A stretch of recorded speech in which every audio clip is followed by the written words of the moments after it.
Hey YouTube land, Tycanders here doing another action figure review, and today it's another Jurassic World Camp Cretaceous figure.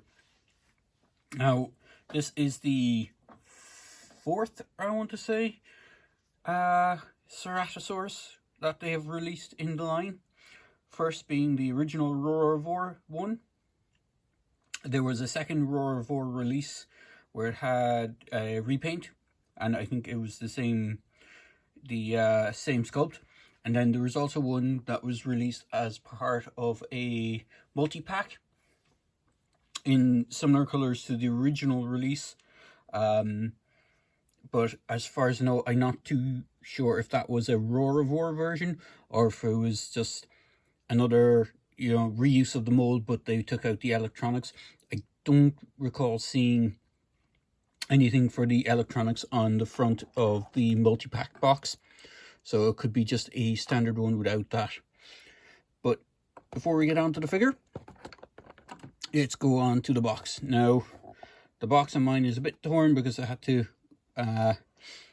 get into the figure to pull out these tabs, or not tabs, but to cut the wires and to get the finger in to get this thing out.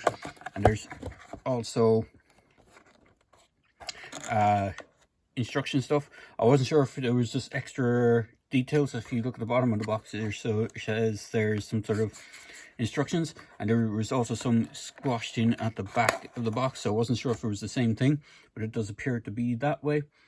Some of the figures came with like bonus stuff for Camp Cretaceous, so I thought it might have been something along those lines, like little not sure actually what it was, because I know the T-Rex came with like a sticker sheet, or was it the Spinosaurus came with kind of like a little mini booklet just to go along with the series. So you have Netflix original series, animated series up here. You have 3 levels of sound.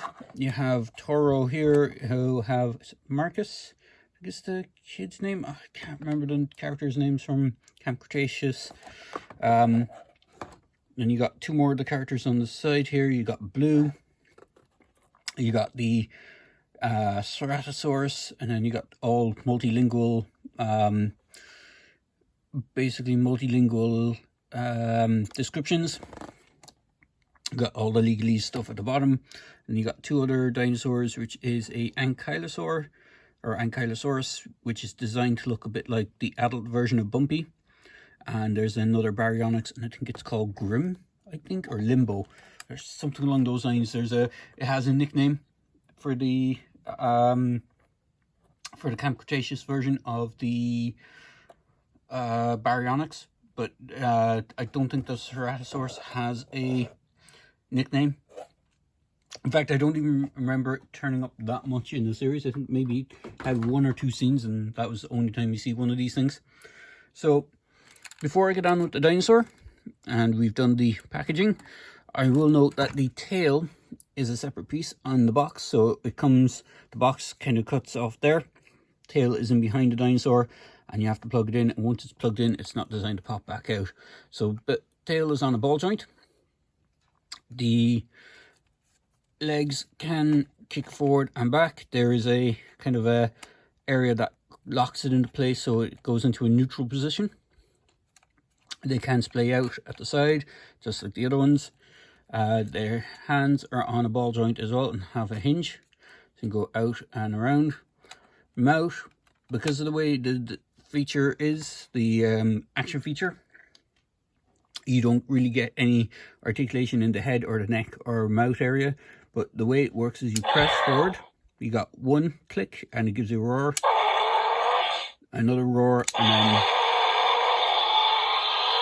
a larger roar, and you can go all the way out and back. So the further you go, the wider the mouth gets,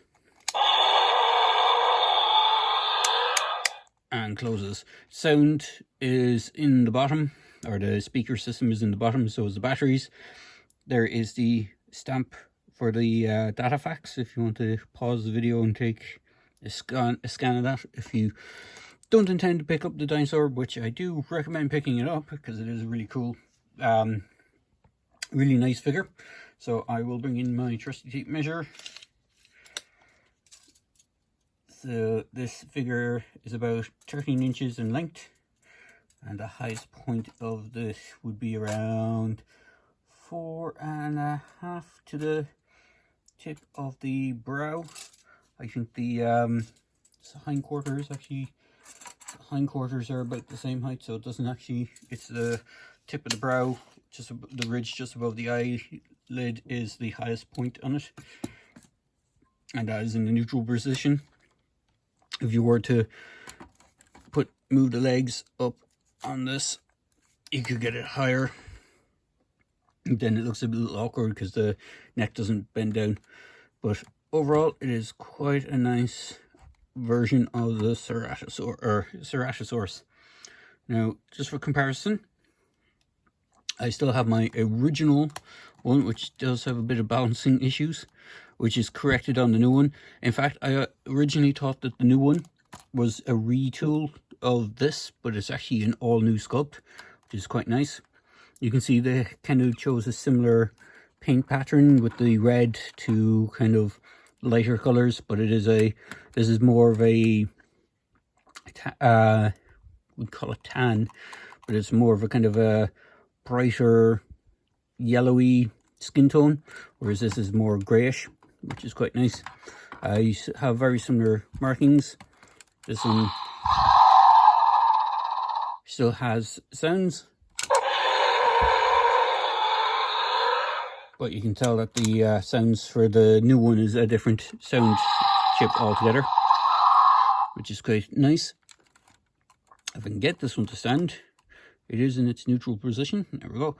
And then just for one more comparison, lengthwise they are about the same. Here is the old Hasbro Jurassic World Ceratosaurus. You can see they all bear similar paint schemes. This was the first one they did, that Hasbro did. I think it was one of their first line versions as well, or the figures that came out in the first wave. And you can see sculpt wise, the Mattel ones just blow it out of the park, pun intended. These ones, even for what they were at the time, they weren't great. You can even see the paint apps aren't as good as the Mattel ones, and the teeth are just really, really gummy. There's like no definition on the head sculpt that much compared to that of the new one. So just bring in the new one there. You can see the eye on this thing. It's really nice. In fact, inner detail on the mouth is actually quite nicely done as well. The ridge, when you press the button forward, actually has a sculpt to match the rest of the dinosaur, so it's not too hidden. So it's quite nicely done. And overall, it's a nice, I like the red fade as well. It does work very nice. The only difference on the original version is that red fade went the whole way down towards the tail. And the tail on this one was pre-assembled. But overall, it's quite nice. And just get one more size comparison, because I have one of them handy. There he is with one of the human scale figures from the Jurassic World line. So this is the mercenary that came with the Stiggy pack. There's a mercenary and Stiggy 2-pack. You can see this thing is quite big and can chomp on them. So it is quite a big dinosaur for the scale. Not as big as the Rex or the Indominus or any of those, but it is still overall quite a nicely sculpted dinosaur. So do recommend picking this one up if you see it. Just be wary, some paint apps might be a bit dodgy on some of them. So far, any of the new dinosaurs I've gotten so far seem to have decent paint apps, so they have kind of stepped their game up a bit. But there's always the occasional one that might skip through quality control, so just be wary when picking these up. They are open box, so you can generally view them before picking them up to see if the paint apps on both sides of the head are good. I know on some older dinosaurs, the paint apps for the side that was facing the box were bad and you couldn't really see it, but with some of the more open boxes you get a chance to see both sides of the dinosaur. So there you go, guys. Hope you enjoyed this quick video review, and as always, please feel free to like, comment and subscribe to my channel. Cheers, guys.